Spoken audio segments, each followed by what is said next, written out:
사람들의 마음에 첫사랑의 기억처럼 저도 첫사역지에서의 추억이 많습니다. 그 추억들은 대부분 저를 많이 사랑해 주신 분들에 대한 기억들이고 지금도 그때의 일들이 기억에 생생하곤 합니다. 그 중에 제가 잊지 못할 분들이 몇 분 계시는데 가끔 생각나고 그분들이 보고 싶습니다. 며칠 전 그분들 중 한 분이 많이 생각이 나는 일이 있었습니다. 첫사역지에 교육자를 잘 섬기시고 마음이 따뜻한 집사님이 한 분 계셨는데 당시 시골 교회에서 사역하는 교육전도사들이었던 저희들을 정말 잘 섬겨주셔서 자신의 집에 자주 불러다가 식사를 대접해 주시곤 하셨습니다.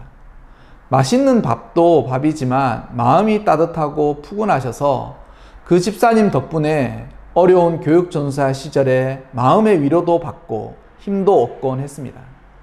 제가 늘 잊지 않고 그분에 대해서 자주 말하곤 해서 저희 아내는 그분을 한 번도 뵌 적은 없지만 그분의 이야기는 100번도 넘게 들었습니다. 이제는 제가 이렇게 추억밖에 할 수 없는 이유는 뵙고 싶지만 뵐 수 없기 때문입니다. 며칠 전 그분의 따님을 다시 만날 일이 있었는데요. 그분의 따님은 저의 첫 사역지에서 2년간 함께 사역했던 교육자와 결혼하셨고 이제는 벌써 개척한 지 12년이 넘는 교회에 담임 목사님과 사모님으로 섬기고 계신다고 하셨습니다. 그 사모님의 남동생이 최근 결혼을 앞두고 아파트 청약에 당첨이 되었다고 합니다. 당첨된 것이 너무 기쁘고 마치 행운처럼 좋아했는데 계약금으로 내야 할 돈이 600만 원 정도 모자라서 고민을 하고 있었답니다. 그렇게 시간을 보내고 있었는데 어느 날 보험사로부터 전화가 와서 돌아가신 집사님의 이름을 말하면서 그분의 아드님이 되시냐라고 하시면서 어머니께서 돌아가셨을 때 신청한 사망보험금이 미지급되어 있으니 수령해 가셨으면 좋겠다라고 연락이 와서 어머니의 보험금을 뒤늦게 받게 되었다고 합니다. 그래서 14년 만에 어머니의 보험금 700 몇십만 원으로 모자란 계약금을 채워서 아파트 계약을 무사히 마치게 되었다고 합니다.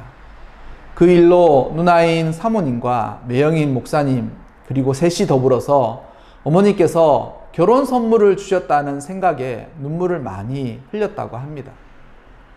결혼을 앞두고 분명히 어머니가 생각나고 그리웠을 텐데 이런 일로 먼저 천국에 가신 어머니께서 보내주신 선물을 받은 것 같은 그런 마음 때문에 마음 한편으로 큰 위로를 얻었다고 합니다.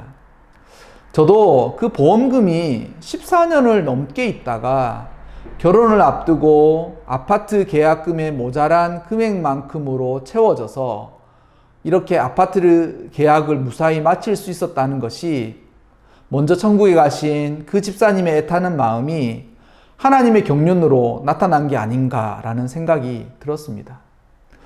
저도 그 이야기를 들으면서 갑자기 그 집사님이 너무 보고 싶고 또 뵐 수 있으면 제가 개척한 교회에 구경을 시켜드리면서 옛 이야기도 하고 이제는 제가 맛있는 것을 한번 대접해 드리고 싶기도 한데 이제는 그럴 기회가 없다 싶어서 못내 마음이 서글펐습니다.